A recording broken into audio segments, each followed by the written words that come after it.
कुछ दिन पहले एक पेशेंट मेरे पास आई और उसने मुझे बोला कि मैम मेरा AMH कम है लेकिन मैं अपने एग से IVF करना चाहती हूँ। मुझे डॉक्टर ने बोला कि मुझे डोनर एग से करना है विच आई डोंट वांट, मुझे खुद के एग से करना है, क्या आयुर्वेद के ज़रिए ये पॉसिबल है। हमने उसके एग की प्रिपरेशन की और उसके बाद उस पेशेंट ने अपने एग से IVF के लिए प्रोसेस किया और उसके 2 बहुत अच्छे ब्लास्टोसिस्ट बन गए। इसी पेशेंट का पहले 3 बार पिकअप हुआ था और जिसमें एक भी सिंगल एम्ब्रियो भी नहीं बना था। एम्ब्रियो यानी 3 दिन का फीटस और ब्लास्टोसिस्ट यानी 5 डेज का। नाउ पॉइंट इज कि आयुर्वेदा में क्या कैपेसिटी है कि वो एम्ब्रियो 5 डेज का, वो ब्लास्टोसिस्ट, वो एम्ब्रियो बन पाया। सो बेसिकली आयुर्वेद में इसे बीज संस्कार कहते हैं, यानी कि आपकी बीज की शुक्र धातु जो कि पुरुष के स्पर्म और फीमेल के एग दोनों को डिनोट करती है। तो इसको अगर आप बैलेंस कर पाते हो और इसकी क्वालिटी आप बेस्ट कर सकते हो, इसमें दोषास को अगर आप समन्वय अवस्था में ले आते हो तो आप ये अचीव कर सकते हो। यही हमने उस पेशेंट में किया था। बात करते हैं आज की इस वीडियो में एग क्वालिटी को आयुर्वेद के ज़रिए कैसे इम्प्रूव करें और डोनर एग की जगह पे अपने एग से कैसे हम नेचुरली कंसीव कर सकते हैं या IVF की प्रक्रिया में आगे बढ़ सकते हैं।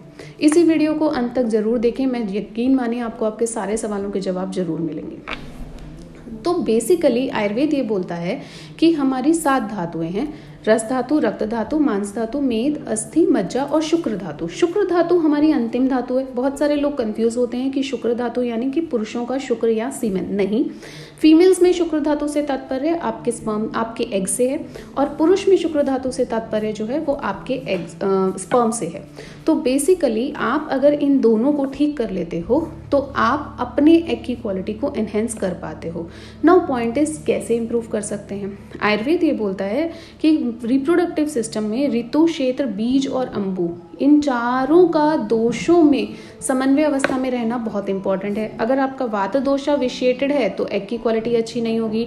अगर आपका पित्त दोषा एग्रीवेटेड है तो आपका बार बार हेमरेजिक बनता रहेगा। आपका कफ दोषा एग्रीवेटेड है तो आपका एग जो है वो एम्प्टी फॉलिकल जैसा रह जाएगा। सो बेसिकली तीनों दोषास को समन्वय अवस्था में लेकर आना आपकी बॉडी में बहुत इंपॉर्टेंट है। यहीं से निकलता है आपका फर्स्ट सॉल्यूशन। तो सबसे पहला स्टेप एग क्वालिटी को इम्प्रूव करने के लिए है आपकी अग्नि यानी आपकी जठराग्नि, जिससे उत्तरोत्तर हर धातु जो मैंने अभी आपको बताई उसका पोषण होता है।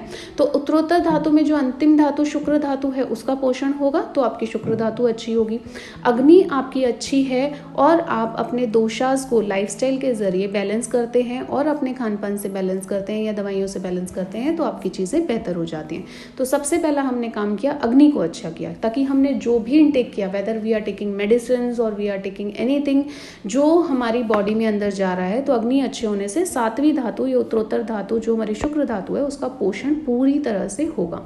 नाउ सेकेंड स्टेप, अग्नि अच्छी कर ली, अब आप क्या करेंगे, अब आप जाएंगे शोधन चिकित्सा पे, जिसे हम पंचकर्मा चिकित्सा बोलते हैं। इसमें वमन, विरेचन, नस्यम, बस्ती और रक्तमोक्षण, इन सब का बहुत इंपॉर्टेंट रोल होता है एग क्वालिटी एनहेंस करने में।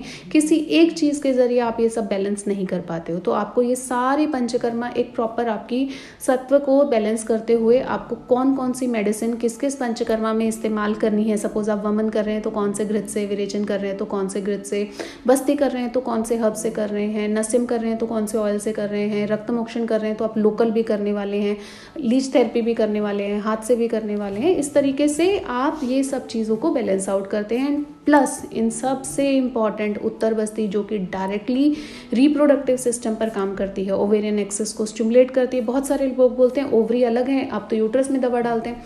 जैसा कि एलोपैथिक साइंस बोलती है कि अगर किसी का हाइड्रोसेल्पिंग से आपने ट्यूब निकाल दी तो आपकी ओवरी की क्वालिटी खराब हो जाएगी। सिमिलरली अगर आप गर्भाशय से दवा डाल रहे हैं तो बहुत सारी ब्लड वेसल्स ट्यूब से होते हुए आपकी ओवरी तक जाती है। इसीलिए हम बोलते हैं ओवेरियन एक्सेस, ओवरी के आसपास का ब्लड फ्लो, वहाँ का लिम्फ नोड्स, वहाँ के लिम्फ नोड्स का जो भी फंक्शनैलिटी है वो सब चीज़ें अच्छा होना बहुत इंपॉर्टेंट होता है। उस सब में उत्तर बस्ती बहुत बहुत इंपॉर्टेंट रोल प्ले करती है। आप इसको नेग्लेक्ट नहीं कर सकते हो। फिर किस ऑयल से उत्तर बस्ती करनी है, डेट ऑल्सो मैटर्स। तो ये पंचकर्मा चिकित्सा के माध्यम से आप शोधन कर लेते हो, बीज शुद्धि कर लेते हो, जो आपका मात्रज भाव, पितरज भाव, सत्वज भाव, सात्मज भाव, आत्मज भाव, ये सारे भाव बैलेंस आउट करते हो तो आपकी एक क्वालिटी एनहेंस होती है। Then next comes to diet. अगर आपने ये सब चीज़ें कर ली लेकिन आप फिर से अपनी पुरानी डाइट में चले गए, आप फर्मेंटेड खा रहे हो, आपका वात बढ़ जाएगा। आप बहुत ज़्यादा तीखा खटाई खा रहे हो, आपका पित्त वापस बढ़ जाएगा। आप बहुत ज़्यादा ऐसे मीठे की तरफ चले गए हैं या बहुत क्लेदक आहार विहार कर रहे हैं, आपका कफ बढ़ जाएगा। फ़ायदा क्या हुआ ये सब पंचकर्मा करने का? तो उसके साथ डाइट का रोल बहुत इंपॉर्टेंट है, वो भी बैलेंस्ड होनी चाहिए। देन आती है लाइफस्टाइल सेम। अगर आप सुबह देर तक सो रहे हो, कफ एग्रीवेट होगा। आप रात को देर तक जाग रहे हो, आपका वात एग्रीवेट होगा। तो सही दिनचर्या, ऋतुचर्या बहुत बहुत इंपॉर्टेंट रोल प्ले करती है सेक्स क्वालिटी को एनहेंस करने में। एंड लास्ट आती हैं आपकी medicines plays a very important role इन सबको। बहुत सारी आयुर्वेद में हर्ब्स ऐसी बताई गई हैं जो एक् क्वालिटी को इम्प्रूव करती है। शिवलिंगी और पुत्रंजीवक घर घर में बताया जाता है कि आप रात को शिवलिंगी के बीज पीसकर सुबह मॉर्निंग में उसको खा लीजिए। पुत्रंजीवक की शेल को ब्रेक करके उसके अंदर से बीज निकाल लीजिए और उसको आप लेना इनटेक करना स्टार्ट कर दीजिए। आपकी एक् क्वालिटी एनहेंस होती है। सामान्य वृद्धि कारणम आयुर्वेद का सिद्धांत है, तो आप जो बीज वाली चीज़ें हैं उनका सेवन ज़्यादा कर लीजिए। हर्ब्स की बात करें आयुर्वेद में, तो हर्ब्स में आपकी शतावरी है। आपकी एक् क्वालिटी एनहेंस करने के लिए बहुत सारी मेडिसिन ऐसी हैं जो डायरेक्टली एक् क्वालिटी पे इम्प्रूव काम करती हैं। तो वो सब आप रेगुलर डाइट में आप अपनी मेडिसिन में इनटेक में बढ़ा देते हैं। और इन सब चीज़ों की एफिकेसी को बढ़ाने के लिए आपका मेंटल और इमोशनल स्टेट बैलेंस रहना बहुत इंपॉर्टेंट है। तो उसमें भी आयुर्वेद बहुत मदद करता है। आप मेडिटेशन कर सकते हैं, आप शिरोधारा पर थेरेपी कर सकते हैं। शिरोधारा आपको ब्रह्मरंध्र को स्टिमुलेट करता है, आपके जो ब्रेन सेल्स है उसको स्टिमुलेट करता है और आपको इन सब चीज़ों से फाइट करने में, आपकी बॉडी को बैलेंस रखने में, आपके बॉडी माइंड और सोल के कॉन्सेंट्रेशन को बनाने में बहुत हेल्प करता है। तो इस कॉम्बिनेशन को जब आप अपनाते हैं तो आप अपनी एक् क्वालिटी को एनहेंस कर पाते हैं एंड आप डोनर एग को बाय बाय कह सकते हैं। And this is being done with lots of patients और इसके रिजल्ट्स बहुत मार्वलस मिलते हैं। और ये हम पिछले 14 साल से देख रहे हैं। सही मेडिसिन सही तरीके से जब काम किया जाता है तो रिजल्ट्स मिलते ही हैं। तो ऐसी कोई भी प्रॉब्लम है, आप नहीं चाहते डोनर एग पे जाना है, then go for Ayurveda. Ayurveda से एक् क्वालिटी इंप्रूव कीजिए, उसके बाद आप अपना डिसीजन लीजिए कि आप क्या करना चाहते हैं। आप अपने एग से आईवीएफ करना चाहते हैं, आप अपने एग से नेचुरली प्लान करना चाहते हैं, बोथ आर ओके। लेकिन एक् क्वालिटी इंप्रूव करना आयुर्वेद के माध्यम से बिल्कुल पॉसिबल है। डोनर किसी दूसरे यूनिवर्स से नहीं आया है, वो भी इसी दुनिया का है, वो भी यही खान पान खाता है। अगर आपने अपने लाइफस्टाइल को 3 महीने सुधार लिया, चीज़ें अच्छी कर ली, तो शायद आपकी एग की क्वालिटी उसके एग से तो कई गुना बेहतर हो सकती है। सो आयुर्वेद अपनाएं, स्वस्थ रहें और अपने मन के हर संशय को दूर करें। Have a good day.